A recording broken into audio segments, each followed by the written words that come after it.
Yeah, we're sitting with Louis Serpas. He was born on the 25th of March, 1919. He'll turn 95 next month, several weeks from now. And he had the fortune, when he lived in San Salvador, where he was born, to meet Agustin Barrios sometime in 1941 or 42 at the home of Victoria Durán de Arango. She was a wealthy lady who had musical get-togethers, and this particular get-together was during a weekday afternoon, and Luis's sister played piano, and so Luis, as a career, was a civil engineer, had a PhD in civil engineering, and he's quite retired now for a couple decades, etc. He's still in great health. He walked in here about 7 years ago and he told me the Barrios story. And I said, "Oh, you're the second person I've talked to in my life." I said, "I spoke with Ida Borei Pagola de Piovano on the phone." Her father, Martin Borei Pagola, was a patron, a financial backer of Agustin Barrios when he was in need of funds to keep going in his career. And Ida told me Agustin first came about 1912, and in the 20s they didn't really see him so much. So then 7 years ago, Luis came into my guitar shop here, fine fretted string instruments, and told me the story. And he called a couple weeks ago, and I said, "You know," I said, "it's been so long since I saw you, I wondered if you had passed away." He says, "No, I'm still alive and healthy." I said, "Well, we got to get you to come down and tell the story." So I'm going to turn it over to Luis, and he can tell us about the afternoon when he got to hear Barrios play originals and transcriptions of Bach, etc. Luis. Oh, well, I remember well this sessions. They were really informal, friendly meetings of Doña Victoria Durán de Arango, a wealthy lady, was a concert pianist. She didn't give any concerts, but her level of piano play was concert level. And she was a friend of my mother, my mother was very artistic. She had a singing voice, and that's it. And her children were all musically inclined. My sister was also a pianist, a concert level. My other sister used to piano, but not as well, but she did play mandolin excellently. My brother, my younger brother, played good guitar and singing. And I dabble on the guitar some, and I play. But Doña Victoria had this informal more social meetings that we had there at during one afternoon and during every week, and she had only a very good, very small group of friends. I don't think we ever were there more than 6 or 7, and had coffee and talk and also play music. Well, Agustin Barrios Mangoré was a regular. He was there, and whenever he was there, I sneaked in. And I sat almost next to him there and watched him play. He played some of his compositions, and every one of them played something. They did a little, mostly classical music, and but sometimes popular music of the time. It was a very friendly and very joyous afternoon that we had there every week. So. There isn't much to tell about these things except that we had so much fun there with the music, and Agustin Barrios, he was a very pleasant gentleman, and some other guests would ask him for a particular piece, and then he would play it, or otherwise he would just volunteer, says, I want to play one of these, played his own compositions, and occasionally he played some classical music, like guitar, but there wasn't much to tell about the things, you know. The sessions went by very, very quickly because we had so much fun there with the music there, with playing the instruments and singing and having coffee. And Doña Victoria was a very good friend of my mother. They had been friends for years, you know. And they had been they were in the same group of friends in the city there. in the country, as a matter of fact, because she was a widow, but her husband was from Huachapan, that's another city west of the country. And, but she had moved to San Salvador after she became a widow, and had a fine house there. Well, there isn't much to tell anymore, except that this happened through those years. So Mangoré was not there every week, but he was there most of the time. He was there, and when I knew he was going to be there, I went in. So you saw him more than once, or? Oh yes, I don't remember how many times, maybe 50 times, because they had these meetings every week. You got to see him play 50 times on different afternoons throughout a year or so then? Yes. Wow. Oh, I guess 50 is just a guess. Yeah, you mentioned before we started doing the interview. A lot of afternoons. Yeah. That he would show up there at the sessions there with Doña Victoria. Yeah, you mentioned you've been playing guitar for a few years yourself. Well, not really. I dabble in that. Yeah. It's just not very good. No, just it was just. Yeah, at that time he'd been playing about 50 years at least. He started playing in the early 1990s. I think he was about 7 years old when his father started teaching him how to play guitar. Mm-hmm. So he had steel strings on the guitar. Uh-huh. Do you remember anything about the guitar that did he have the same guitar or different guitars with him? Well, I don't remember exactly the guitar, but when he passed away, there was one guitar that was in the museum there in San Salvador. We put him there, and that was his guitar. I guess his preferred guitar. He probably had more than one. But eventually, the government of Salvador gave the guitar to the government of Paraguay. That's where it came from. So the guitar went. It's in Paraguay now, in Asunción. But it was there in the museum for a long time. And did Agustin come by himself, or did he come with his girlfriend Gloria? By himself. Okay, by himself. Okay. Yes. His girlfriend Gloria. He had been involved with her for over a decade. Yes, but he always came by himself. He was alone. He didn't have her with him. No. Did he wear a hat when he came? Mm-hmm. Did he have a hat on? Or just those things I don't remember when he was sitting there, and he wasn't wearing a hat. Did he wear a suit coat? But at that time, the hat was common. Yeah. I wore a hat. Yeah, I see photos of him with a hat, without a hat. Yeah, that was the time that everybody wore a hat. Yeah, it's amazing you saw him play dozens of times. Even the women wore hats. Yes, so he must have worn a hat, but naturally in the house he didn't have the hat on. So. Right. But there's a little detail that I don't remember. It's been just such a long time, and yeah, because you were in your early 20s at this point. Yes, at 19. Yeah, that's right. Yeah. Yes, I was. Let's see, in my last year of university. Yeah, when you came here 7 years ago to my store, you didn't mention that you'd seen Mangoré play multiple times. Oh yes, many times. So over a period of a year, you got to see him play dozens of times. It's fascinating. Many times. He wasn't there every session because we met. This group met every week. Right. At this Victoria's house. You said your sister played piano as well at these functions. Agustin? No. You said that your sister. Oh, my sister. She played good piano. She was a concert level. She was excellent, so very she good. Played at these get-togethers as well. And Victoria also played the piano like very good piano. Yes. So, and they were the other artists there. My mother was had a good singing voice, and the afternoons were very pleasant, musical afternoons. Victoria was musical, very musical.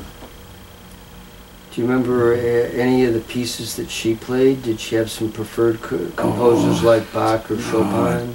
I don't remember. She played several classicals, and sometimes he would play the current popular music. Was there, variety but that was not common. Most common was you played something classic. Yeah. There are some pieces that were request pieces, like somebody asked, can you play this, and you can play that, and I say, oh, sir, yes. Sometimes she says, well, I don't, but here's the, she got to put the music in front, I'll try. So then she tried Did Barrios always come by himself, or did he ever have any of his students that were known to have studied with him? Always came by himself. Oh, I was friend of some of his students. Okay, who did you know that studied with Barrios? Luis Mario Samayoa. He passed away already. He was great. I have some of the recordings. Wow. Yes. What's his name again? Luis Mario Samayoa. He was a good friend of mine because his mother had a college, a girls' college, and my sister went there. Oh, okay. So I met him and his brother, Mariano, and so he was a pupil. He excellent player. He was very good. And I met others, but I don't remember them very well. Now, these two persons that did this piano transcription, That you gave me, yeah. The transcriptions are great, very good transcriptions. Were by Dr. Rodriguez Paez. He passed away, by the way, the doctor. But Mario Morales, they play the piano, a great pianist too. He's still going. Yeah, Rico Stover knew Carlos Paez. Rodriguez Paez? Yeah.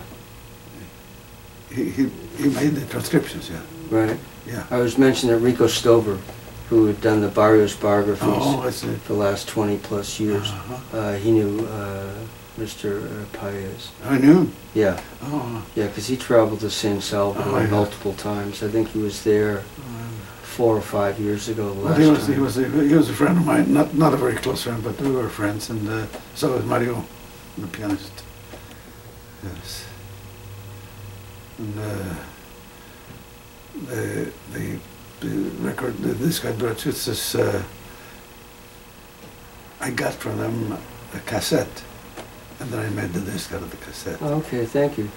Now, how did people arrive? Did they come in horse-drawn wagons or cars, or just walk? to the house? Yeah, to cars, the house? by car. Cars? Okay. Yes. I don't know if everybody went by car. Some make Yeah, depending on how close they might have lived. Public transportation. Sometimes my mother would just walk over because it wasn't very far. They lived only about 3 blocks away. And usually you would go by car. It must have been amazing the first time you saw Barrios play. I don't even remember the emotion. I don't remember really. It was such a long time. I enjoyed it. I know that. I enjoyed it because I always enjoyed the guitar playing. And as a matter of fact, I have met many others. I met the Romeros in person. I met the greatest of them all. If you know what's the name? Segovia. Yeah. I met him in London.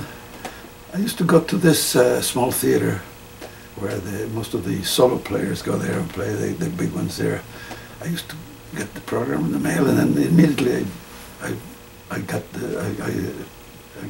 my place in front, in the middle. So maybe the show was maybe 2 or 3 months in advance, but I had to play there. And not far from there, maybe about 3 blocks away, there was a Spanish fellow who had a guitar store. It's called London Guitar Studio. Leira Cha was his name, Leira Cha. And we became friends because I used to go there and buy stuff at the guitarist. We became good friends, and I used to go there and he played the guitar. But he had a room upstairs. When were you living in London? Oh, I lived in London for 3 times. The first time from 60 to 62, 2 years. The second time in 77 to 80, 3 years. The third time in 83, 1 year. So I lived in London several times. But I had many friends there.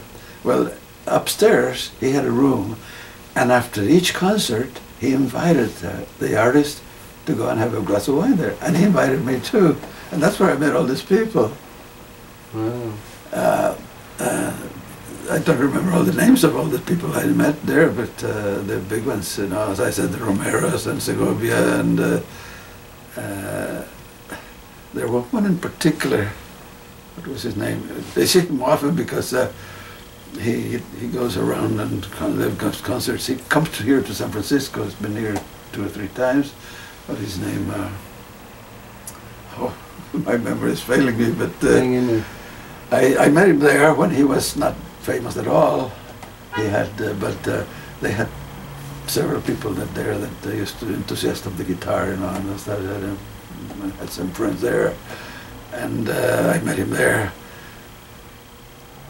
And later he married a Spanish girl and went to live in Spain. And that's where he lives right now. Maybe David Russell? David Russell, yeah. Exactly. David Russell. Before he became known. Yeah, because before he was married even. And we became very good friends. Now, one day I went to San Salvador, and my sister-in-law says, there is a concert tonight in the such theater, by a guitar concert. You want to go? I said, oh, we've been all night, travel all night in the airplane there. We are tired. Yeah, jet lag, yeah. So, but who's playing? David Russell. Oh, let's go. Yeah. So I went, after the concert, I went back and there he was. He asked me, what are you doing here? I thought, visiting. And every time he comes to San Francisco, I go and I see him, and I go back there and talk to him and his wife. Very nice. I saw him in the 90s at Herb's Theatre. Mm-hmm. Yeah. So I met a lot of these people there in London, all the maybe guitar. The Romeros, oh, they were great, and they're very pleasant people. The old man passed away. He was joyous. I liked to talk to him all the time. It was not very long, very short meetings, because we had there invited by this little chat, you know, have a glass of wine and talk and chat, and for just maybe half an hour or so, or 1 hour. But I met several of the big barricos. I met them there. Yeah, I've seen Manuel Barroico, I think about 1997 at Herb's Theatre as well. Great player. Yes, great player, yes. Well, David Russell was a particular friend because I met him when he was unknown, and we had all this talk, all these meetings. We met as friends and all this.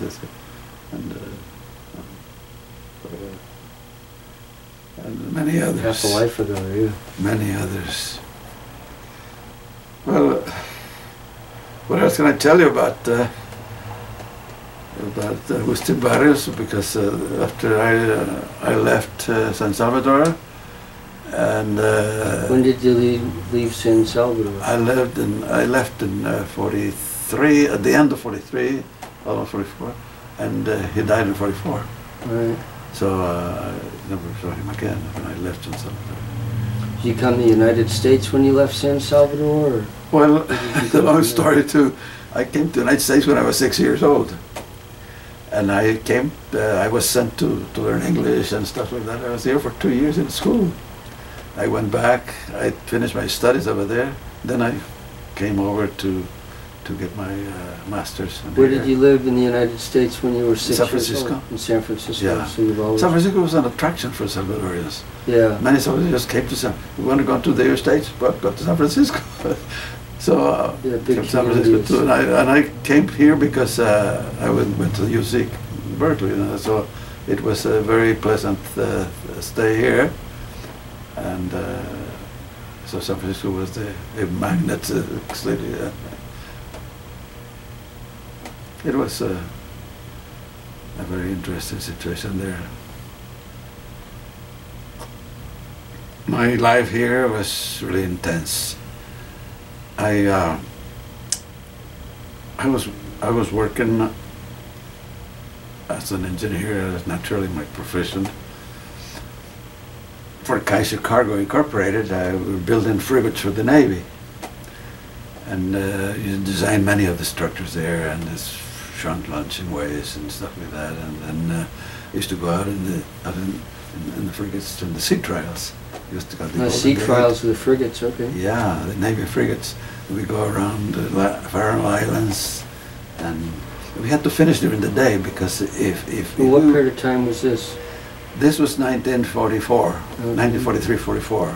when I came for during the war. Yeah, in the war.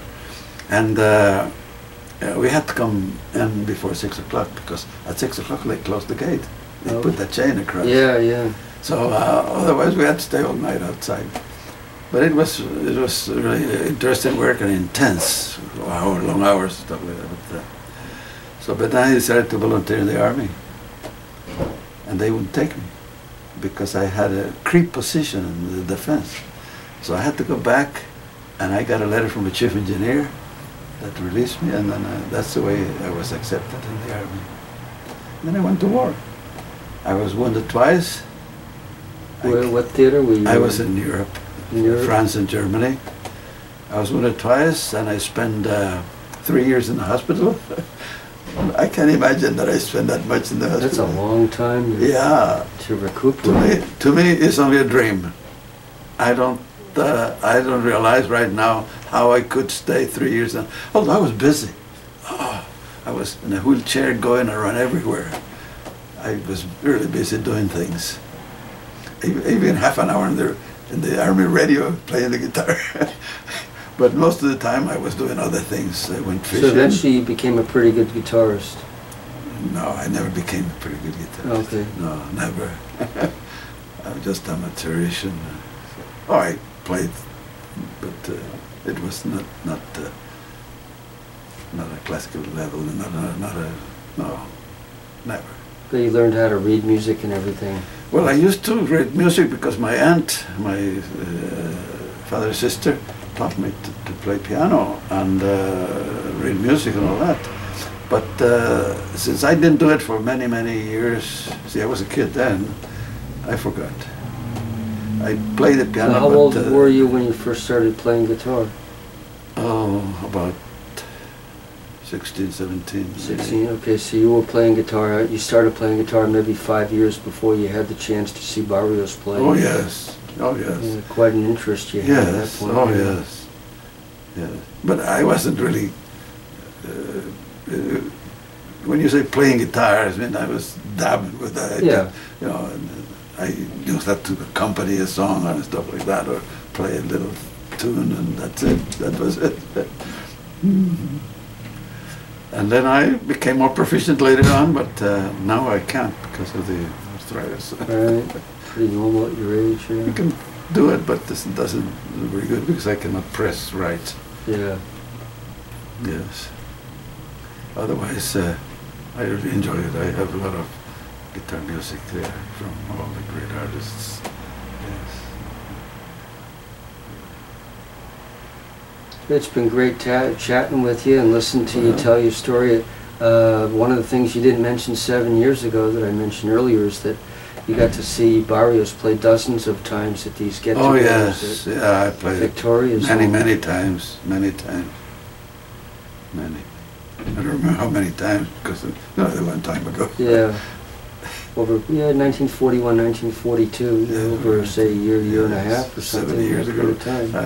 I don't remember all the details, but I don't even remember which music he played. He played his own music, his own. I remember that, and occasionally I also remember he played a classical piece. Yeah, you mentioned you heard him play Bach. Yeah, he played one. I remember that impressed me because I hadn't heard him play anything. He's the first classical piece that I heard him play. That's what impressed me. Otherwise, it wouldn't impress me that much because I was young and didn't have the outlook, you know, right. to capture all those sentimentally, you know, the music he was playing. But I enjoyed it because I liked the guitar.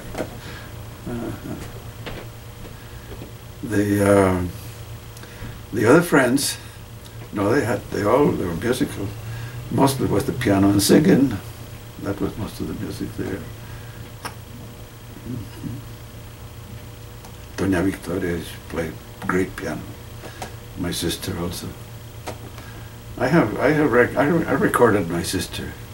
I recorded my sister and my mother singing also. Mm-hmm. Yeah. So what do you attribute your longevity of 94 plus years to? You got a good diet? Well, I think it's just what God gave me. Yeah. Because, as I said, I was during army years, you know, in combat over there. I wasn't having any particular, let's say, food or anything like that. But it was like just the rations that we could get out there. And so in the hospital, yeah, I had good food there because they really treated you at the hospital, the army hospital, not Right. veterans, the army hospital. I became a veteran when I was discharged from the army. So how long were you in the army? 4 years, Okay. 3 in the hospital, 1 year active. Right. When I was in Europe. Whereabouts were you injured? You said you My were in legs. France and Germany? My Okay, you legs got are hurt in the legs? in France, first time in France, second time in Germany. First time in Alsace, and second time near Nuremberg, almost at the end of the war. And my father was in Germany after the war was over. And he told me about the Russians were miles away, and there was talk that, oh, we're 6 weeks away from going to war with the Russians. And everybody thought they were going to lose their lives. Yeah, he was very young. He was 17, 18 years old at the time. Yeah. But it was after the war had stopped, and it was just occupation troops, and he was one of those.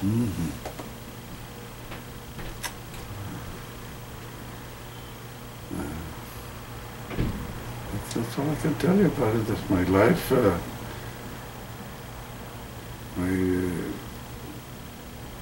When I left the army, well, I already had a job. No, in the last year, I used to get 30-day leaves. I used to go to the San Francisco engineering office looking for a 30-day job. I got a couple of those, and then went to Bechtel one day, and I asked him, the VP that interviewed, I said, I have 30 days, can you give me a job? Certainly, we can get a job. Gave me a job for 30 days. So you worked when you were on leave? On my leave from the hospital, yeah. And then after the 30 days, I went to say goodbye and thank you. Thanks. You look forward to having you for come back having me again. 30 days. And then this guy said to me, this vice president, he said, don't say goodbye. You go and get your discharge and come back, your position will be waiting for you. Wow, that's great. I was very lucky. Yeah. I was very lucky. Good opportunity. So when I left the army, I went directly to work for Bechtel. Yeah. What type of work did you do for them as far as engineering? I started projects? with the structural engineering. Buildings or? Mostly industrial plants, Okay. refineries, chemical plants and stuff like that. Steel mills, and all those industrial structures. And then they kept growing with it. I started with Bechtel 36 years. Then I went up in the scale, and eventually I was only a manager. Very motivated Traveled all individual. over the world. That's why I live in England. I lived in France, 2 years in Paris. I live in Munich. I lived in 2 years in Milan in Italy. This is when you were with working the family. for Bechtel? With the family, huh? Yeah, this is when you were working for Bechtel. They would transfer you here and there? Yeah, the projects that I had were there. I was a project manager for a project that I went to put in a position there and travel all over the world on business and projects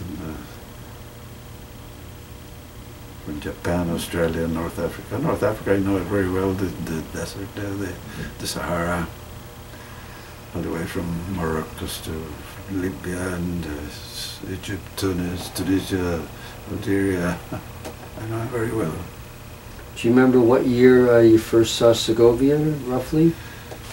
Segovia, 1977. First time you saw him play? Yes. Last time I saw him play, he was 91 years old. There was the stage, one chair in the middle of the stage. He walked in, he would greeted people, and he would sit down. Then a fellow would come in with his guitar and hand it to him.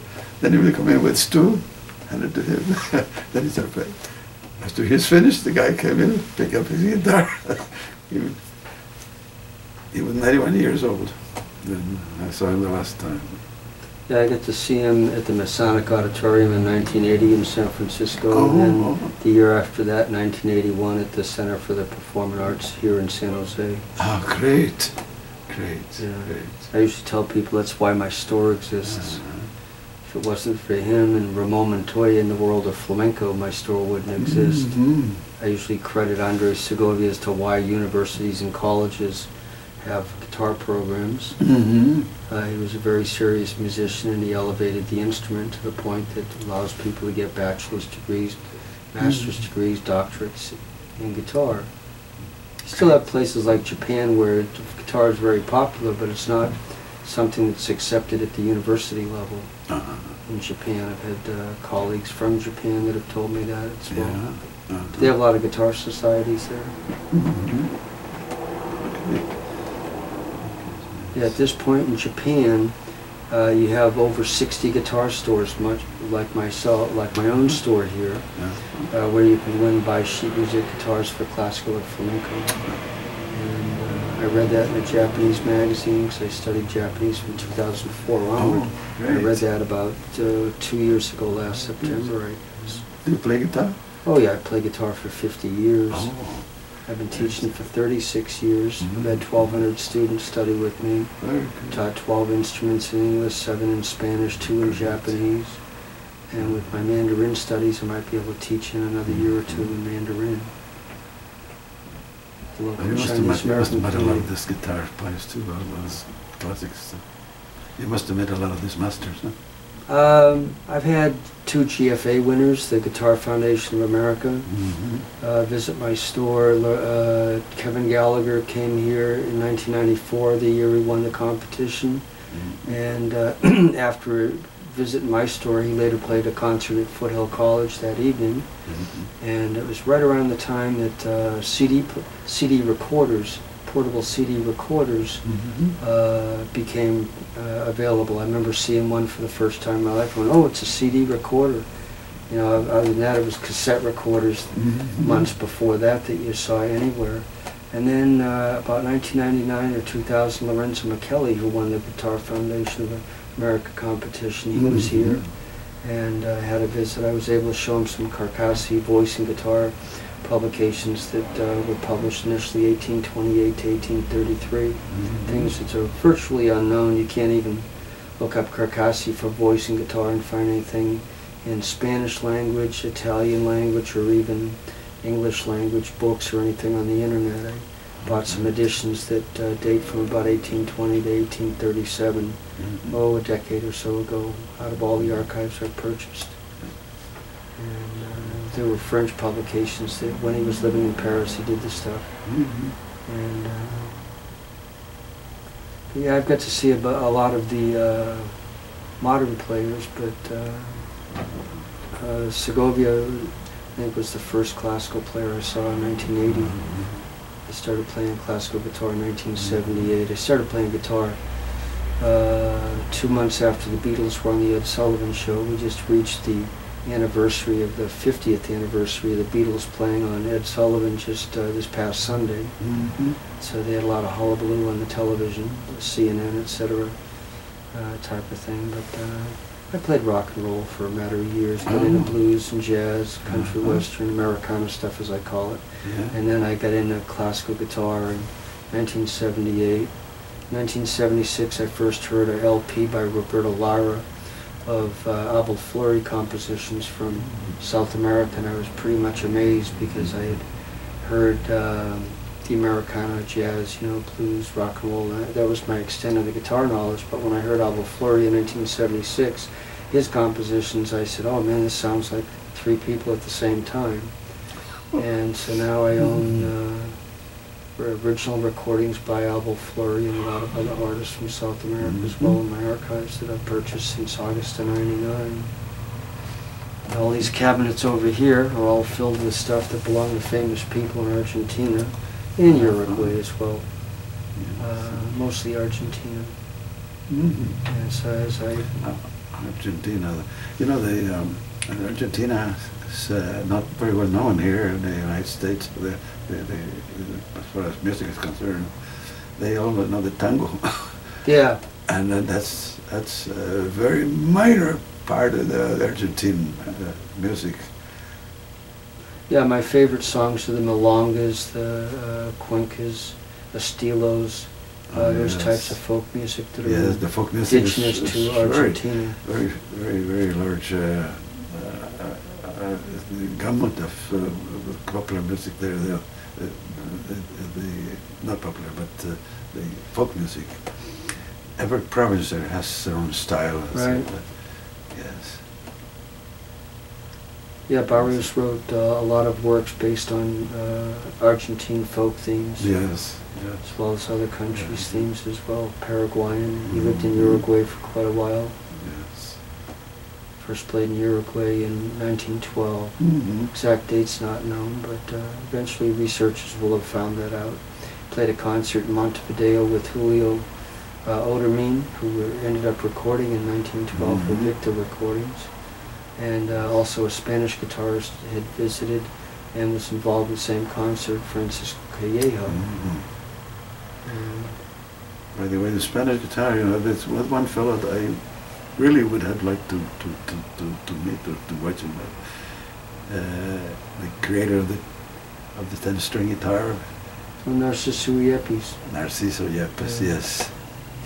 I would have liked to see him, but he came to Stanford once, and I was sitting so far away that I didn't enjoy it that much. Couldn't really hear that much, yeah. I heard it, but I couldn't see it very well. Oh, okay, I got you. Yeah. Yeah, what other classical guitarists have you get to see in concert? Oh, you recall? So many. Most of the famous names, I watch them very close because they used to get that seat in front. Seat. I'd say, oh, he's just sit here, and he was playing right there. Yes, because I used to, as soon as I got the program, I made my reservation and paid for that seat right in the middle, in front. Great opportunity. Yes. Yes. Especially this is a small theater that is, I can't remember the name of it, Wagan, something like that. It's parallel to Oxford Street, and that's where most of this solo artists came to do it. They did go to the big theater, huh? Whitmore Hall. Whitmore. Yeah. Whitmore Hall, yes. And then we used to go to later Chas' studio, go up to his room there, a glass of wine with the artists.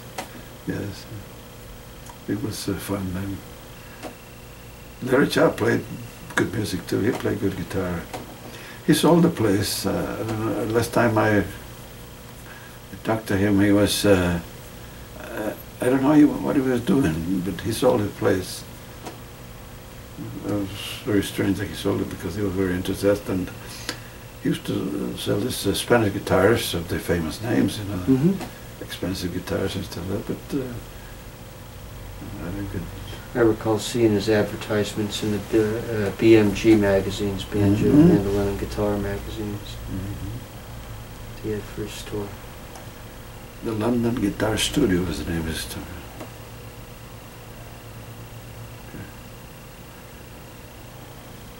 My guitar is a Spanish guitar too. I bought it in Madrid. Who made it? I can't remember the name of it.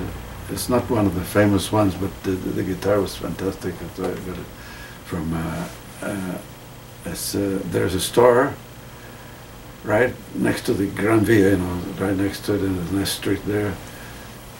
What's the name of the store? They bought it a long time ago. Oh, but it's a beautiful guitar I have. I love the sound of it.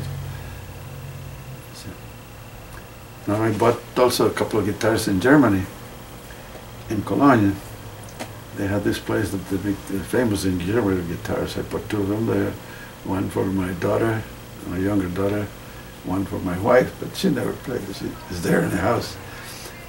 They have one, but they're very beautiful guitars. They're workmanship, you know, it's German workmanship. But the mast, you can move it this way. Oh, okay, it's got Yes. maybe a key. Yeah, it's got some, adjustment yes, some in the back, I remember. And, but not my guitar, sorry, guitar, just Spanish guitar, yeah. And I bought another guitar there, which as a workmanship is one of the most beautiful things. It doesn't have the shape of a guitar. It has the shape of a lute. Oh, okay. But it's a six strings. Yeah, called lute guitars, yeah. Yes. But the workmanship of this is fantastic. This is, I have it as a, hanging in the wall as a Yeah, I sold one of those maybe 7 or 8 years ago to a gentleman in San Francisco. My friend George Peacock, who the passed body away a about couple this years big, you ago. know, it goes like that. And it's got different types of wood here. And it's really impressive. Nothing special about the sound. It's okay, but my guitar sounds much better. Yeah, I love Spanish guitars. Yes.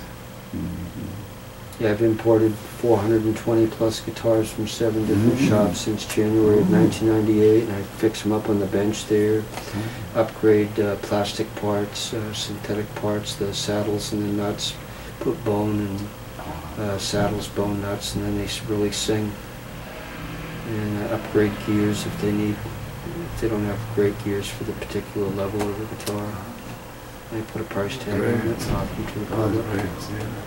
Yeah, I've had 19 professors visit my store that teach local colleges and universities here since I've been in business, and since 1987, when I started paying sales tax, etc. Being in business to augment my teaching salary.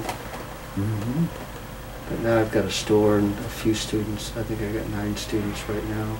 1983 and 84, I taught public school for 2 years, besides having 55 private students a week. I didn't have a store at all. I was just pure teacher 6 days a week. I had about 130 students a week. Taught at Steinbeck Junior High, Castellaro Junior High, as well as another 10 elementary schools in the Almaden, Willow Glen, San Jose area. Taught at the Trace School. They had a fire there a few years ago. Destroyed much of the school. I taught for 4 semesters. That was, what, 31 years ago. And the luthiers, you know, luthiers around here? Yeah, we have local luthiers. Richard Prankert has been to my store, Kenny Hill.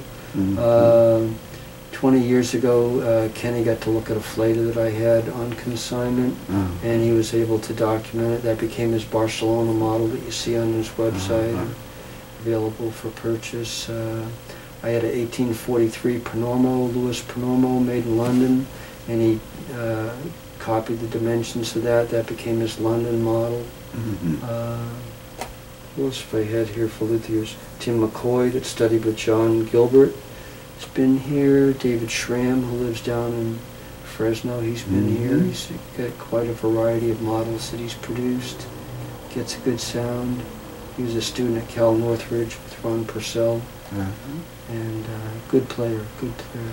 And I visited this luthiers in Vista. Jose Uribe. Uribe. Yeah, I got to meet him but, in 1980. His prices are beyond my... Yeah. He's very good luthier, nothing crude. And his son, him and his son, yeah. And, but, you know, the cheapest guitar there was $12,000. I said, forget it. Yeah, we don't find a lot of virtuosos using his guitars, but a lot of aficionados buying them, keep all his bills paid. Which you have the money, okay, because they're jewels, they're really fine workmanship. Yeah, I've had in the last 25 years or so as a dealer, I've had 2 or 3 of his Colorado Suprema models that I sold. Yeah. Last one I sold maybe 4 or 5 years ago, something, to a guy in Philadelphia. I remember while in London, I had a luthier from Santa Cruz, I don't remember his name. And it was mentioned by one of the fellows out of the group there that with Russell that we met. And he mentioned this luthier here in Santa Cruz. He asked me about it. I said, I don't know. I can't remember the name of it, the name of him.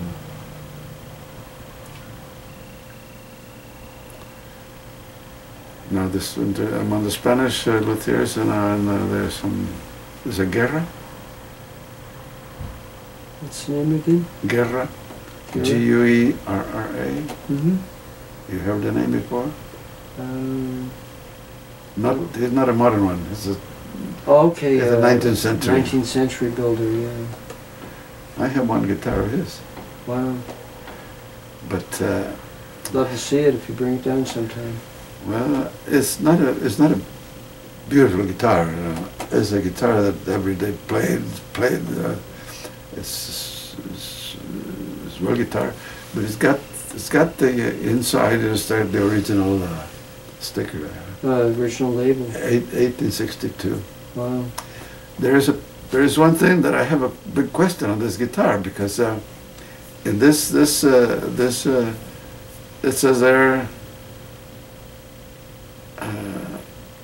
I know that this luthier makes guitars in his studio used in Madrid, and this one is Havana, Cuba. This doesn't say Cuba, it's only Havana. So he probably had somebody making guitars in Cuba at that time. So I don't know if this guitar is made in Spain or in Cuba. Yeah, it's a very strange thing. Trying to think of a luthier. Francisco Guerra, is that his name? Yeah. Francisco Guerra. And that's the name of the in the sticker there. And there's the original one. It's got 1862. Got original case or modern case to it? As far as the carrying case is? No carrying case. Okay. No carrying case. I bought it in London. Of all places, was a silversmith shop, and he had it hanging there, and I thought, well, you sell guitars? No, I have only this one. Do you want to buy it? Sure, I buy it. How much? So much? Okay, I bought it. About 6 months later, I got a call from him. You want to sell it back? You want it back? I said, no, I fell in love with it. No, I won't send it back to you. We still have it there. I'll sell it if somebody wants interested. Yeah, I'd love to see it. I get customers look for those types of things. Most of my customers are looking for modern guitars, but this one is only maybe for display, because it needs repair. The sound is not that terrific, you know. Yeah. 1862 guitar. I've got one Eladio Molina guitar made circa 1870 in Malaga. It's available for sale here. And it's on my website. I've recently had videos of me playing that. I did some videos 2 or 3 weeks ago that are now on my website of that instrument. It's 140 years old. There's this. Well, if I have a chance, I'll bring it to you. Yeah, so you can see it. Yeah. Now, if somebody wants to buy it, I'll sell it. I don't even know what the price would be on a guitar like that. Yeah, once I take a look at it and look at the quality of the woods and condition presently of it, then I could say it could sell for this amount of dollars. So I'll give you a call again and see when I can come back. When did you buy that? I bought it in the mid-1970s, the 77, 78. This was in London. Yes.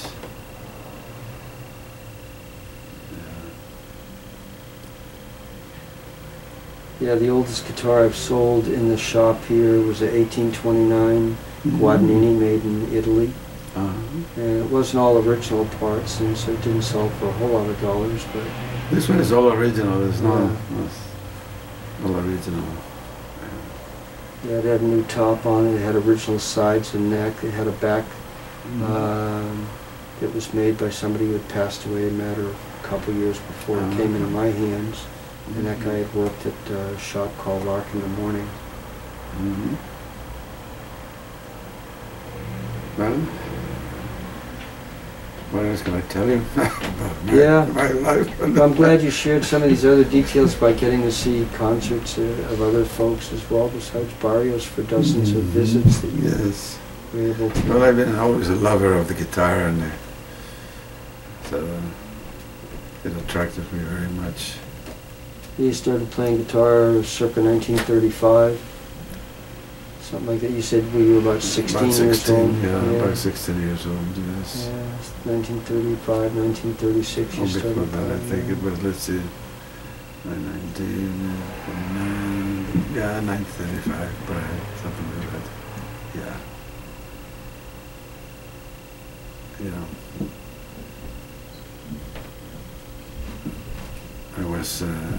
I was starting high school.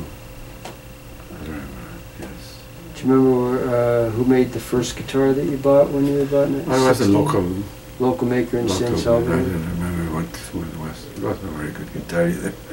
No.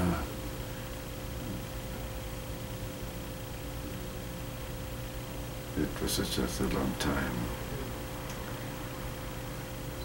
Yeah, almost 80 years ago. That's a long time. Yeah. Yeah. Long time ago.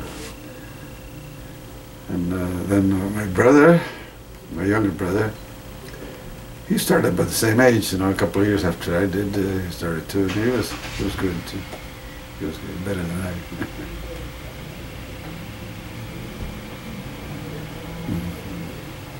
I can stop there unless you got any other things you'd like to share with the people that are going to be able to listen to this video.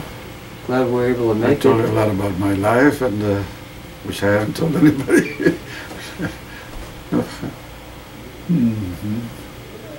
Any other anecdotes about guitarists you got to see, or meet personally, or anything you can think of you might like to share? Well, yeah, I used to buy stuff from in London from I can't remember his name. He composes also. Duarte. Oh, John Duarte. Right. Yeah, he composed. I bought a case for my guitar there. Not for this Spanish guitar, for another guitar that I got there that I bought. And then bought the things that I bought at his place there.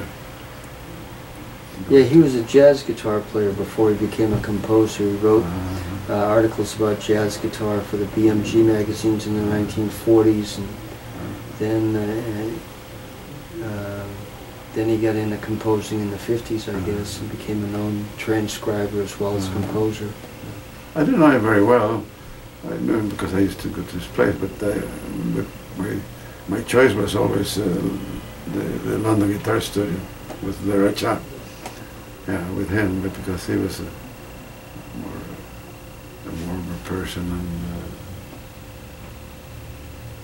and also played guitar beautifully. And also he was a friend of David, and so that's why I preferred to go to the London Guitar Studio and spend some time there.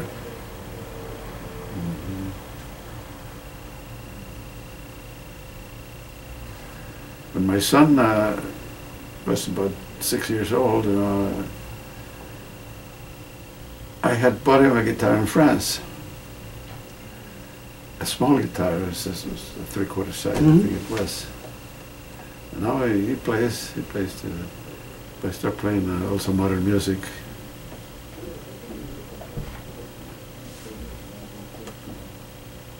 He's doing okay. And that's about it. Well, I'll stop there. It's been a delightful visit. Well, it was a pleasure. The first time in 7 years you've been here. Glad you called a couple weeks ago. It was a pleasure, yes.